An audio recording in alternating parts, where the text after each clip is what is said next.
Բարև ձեզ սիրելի ունկնդիրներ։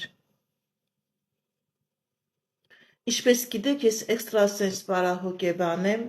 զբաղվում եմ նաև վեդայական աստղաբանությամբ, նաև էներգիա եմ մաքրում, աստղային քարտեզ եմ մեկնաբանում, երազներ եմ մեկնաբանում,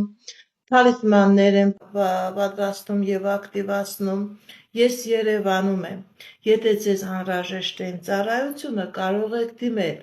Եթե չեք կարող այցելել, աշխատում եմ նաև on-line տեսազանգի միջոցով։ Իմ բոլոր ուղիղետերները պահպանվում են իմ YouTube-ի անալիքներում, Instagram-ում, Facebook-ի անալիքներում, Одноклассникում։ Գրանցվեք, որպեսզի ինֆորմացված լինեք։ Այդ ալիքներում ձեզ հետաքրքրող շատ ինֆորմացիա կա, հմայախոսություններ կա, ծիսակարգեր կա, որոնք ես ի սրտե ձեզ նվիրում եմ եւ հույս ունեմ, որ ձեզ ձեր կյանքի շատ դրվագներում այդ տված ինֆորմացիան, այդ տված ծիսակարգերը, հմայախոսությունները ձեզ ձեր կյանքի ընթացքում պետք կլինեն։ Այժմ ուզում եմ սիրելիներս խոսել շատ հետաքրքիր իրավիճակների մասին, որը մարդուն չի թողնում, որ առաջ գնա, չի թողնում, որ զարգանա, չի թողնում, որ ինքը հասնի իր երազանքներին, նպատակներին։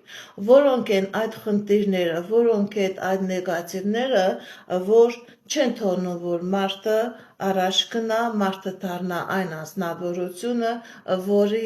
համար ինքը աշխարհ է եկել, որովհետև մեզանից յուրաքանչյուրը սիրելիներս աշխարհ գալիս ենք մեր յուրահատուկ միսիայով, ոչ մեկ աննպատակ չի գալիս աշխարհ, բայց կան այնպիսի հանգամանքներ, որ չեն թողնում, որ այդ մարդիկ իրենց միսիային հասնեն, այն ինչի համար, որ իրենք եկել են աշխարհ, այդ գործողությունները կատարեն, ապրեն, վայելեն Աստծո տված տիեզերքի գեղեցկությունը, կյանքի գեղեցկությունը, հմայքը եւ իրենք ընկնում են խնդիրների մեջ։ Ճիշտ է, լինում է շատ դեպքերում, որ մարդը խնդիրների մեջ ընկնում է մոգական գործողությունների պատճառով, ազգի վրա կատարված նեգատիվ էներգետիկայի պատճառով, երբ որ ազգը ինքը խնդիրներ է ունենում դրա պատճառով, բայց կան նաև այնպիսի խնդիրներ, այնպիսի պատճառներ, որ մարդը ինքը անձամբ ստեղծում է իր կյանքի մեջ։ Դա այն է, որ մարդը առանց հասկանալու անընդհատ խոսում է, պատմում է։ Ինչ են ասում, որ լռությունը ոսկի է։ Սիրելիներս, դա շատ հասկացողություն է։ Շատ դեպքերում մարդը առանց հասկանալու իր մտքերը, իր ծրագրերը, իր նպատակները, երազանքները պատմում է ընկերներին, հարազատներին, բարեկամներին, բայց հետո գալիս տեսնում է, որ իր ոչ մի ծրագիրը, ոչ մի միտքը, իդեան չի իրականանում։ Եվ ինքը զարմանում է, թե ինչն է պատճառը, որ ես չեմ կարողանում հասնել իմ նպատակից, իմ ծրագրից։ Շատ դեպքերում մարդիկ հղիանում են նոր,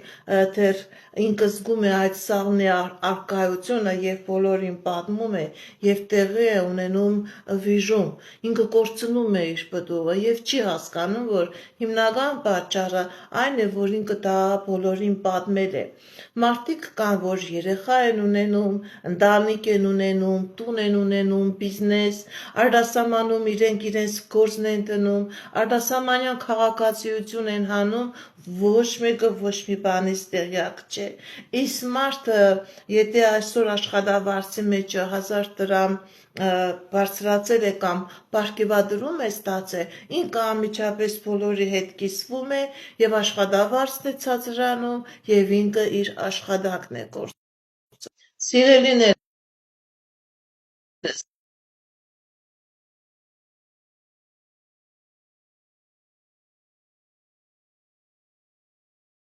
ինքը չի հասկանում, որ կան մարդիկ, ովքեր որ նախանձում են, կան մարդիկ, ովքեր որ ցանկանում են, որ իրենք էլ այդ աշճանի բարձրանան, որ իրենց մոդել լինի ամուսնություն, աշխատավարձի բարձրացում, իրենց մոդել լինի փաստաթղթերի ստորագրում, պայմանագրերի կնքում, եւ նման մարդիկ իրենց այդ նախանձի էներգետիկայով, աշկի էներգետիկայով փակում են տվյալ մարդկանց առաջ ընտածը։ Դրա համար, սիրելիներս, ես ձեզ խորհուրդ եմ տալիս, ոչ մեկի հետ մի կիսվեք ձեր նպատակների մասին, ձեր իդեալների մասին, ձեր հնարավորությունների մասին, լինի դա հարազատ, լինի դա արյունակից, լինի դա ձեր ընկերը։ Եթե դուք հասնեք ինչ-որ բարձունքների, ձեր ընկերները, ձեր հարազատները իրենք կտեսնեն, որ դուք հասել եք այդ աշխատանքին, հաստատել եք այդ ուսումը, ստացել եք այդ փաստաթուղթը, դուք առաջ եք գնացել, առանց ձեր պատմելու եք, բոլորը կտեսնեն, բայց քանի դեռ քարը քարի վրա դրած չէ, քանի դեռ դուք ուղղակի ինչ-որ պլաններ եք գծում, քանի նոր ձեզ ինչ-որ առաջարկություններ կա, որ սաղմնավորվում է, դեռ իրենք օդի մեջ են չկայացած, եւ դու դրա մասին պատմում եք, դրա մասին բացատրում եք, այդ չի իրականանա, որովհետև այդ էներգետիկան, ինչ որ դու սփռում ես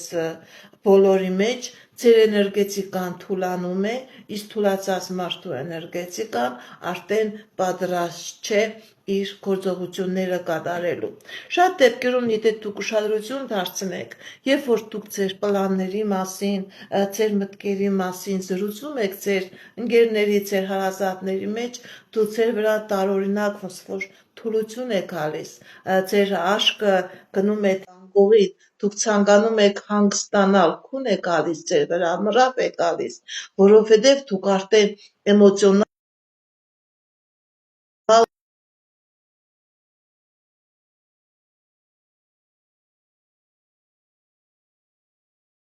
կարող է իրենք համարեն, թե դա ինչ-որ մթնոլորտային ճնշման հետ է կապված, զարկերակային ճնշման հետ է կապված, միգրեն է, ոչ, երբ որ դուք պատմում եք ձեր այդ երազանքը, ձեր նպատակը, իդեան, այն մարդունում, որ պատմում եք, ինքը խլում է ձեզնից ձեր էներգիան, եւ մարդը, երբ որ ինքը իր էներգիան չունի, ինքը արդեն չի կարողանա առաջ գնալ, ասում եմ նույնիսկ նման դեպքերում մարդը չի էլ ցանկանում տանից դուրս գա, իր սովորական գործունեությունը կատարի, իր ուսմամբ զբաղվի, իր աշխատանքով զբաղվի, որովհետև ոնց որ թուլացած, քամած լիմոնի կարգավիճակով եք լինում։ Սիրելիներս, չի կարելի։ Շատ դեպքերում լինում են այնպիսի դեպքեր, որ մարդը ինքը ինչ-որ իր սցենարի մասին է պատմում, իր գրքի թեմայի մասին է պատմում, ինչ-որ ինքը ուզում է իր սեփական բիզնեսը հիմնի եւ ինչ-ինչ ուղիներով պետք է հիմնի, եւ հետո տեսնում է, որ ում որ պատմել է, նույնիսկ այդ մարդը իր միտքն է կողացել։ Եվ իր միտքն է կողացել եւ ինքը կարողացել է իր միտքը իրականացնել, իսկ ինքը մնացել է ոչնչով։ Դա նույնիսկ պատմական տվյալներ է, երբ որ գիտնականների մտքերն են կողանում, երբ որ գրողների մտքերն են կողանում, երբ որ երաժիշտների երգերն են կողանում, իրենց կոմպոզիցիաներն են կողանում, նույնն է ձեր մտքերը։ Դուք միտք ունեք այս հիմնարկությունը հիմնել, դուք միտք ունեք այս փոքրիկ ծրագիրը, բիզնեսը հիմնել, եւ մեկ էլ տեսնում եք ում որ պատմել եք, ինքն է զբաղվում այդ գործունեությամբ, նույնիսկ չի շնորհակալություն հայտնում, որ այդ միտքը, այդ իդեան տվել եք իրեն դուք, տագարակը ինքը խզում է ձեր հետ իր կապերը, որպեսզի անընդհատ դու իր աշկի առաջ չլինես ու քո հայացքով ցույց տաս, որ դու հասել ես, իմ մտքերն ես կողացել, իմ ծրագրերն ես կողացել։ Դրա համար, որպեսզի նման իրավիճակի մեջ չլինեք, սիրելիներս, հասուն մարդիկ եք, կարողացեք ձեր մտքերը պահել թակուն։ Դուք ինքներդ աշխատեք, առաջ տարեք, զարգացրեք, քարը քարի վրա դրեք, երբ որ դուք իրականացրեցիք, ձեր հարազատները, ձեր ընկերները արդեն ականատես կլինեն ոչ թե ձեր մտքերին, արդեն ձեր կատարած գործողությանը։ Նույնիսկ այդ գործողությունը, գործնեությունը, որ կատարում եք, հիմնում եք, ամուսնանում եք, բալիկ են ունենում, նույնիսկ դա չի կարելի բարձրաձայնել, հբարդանալ,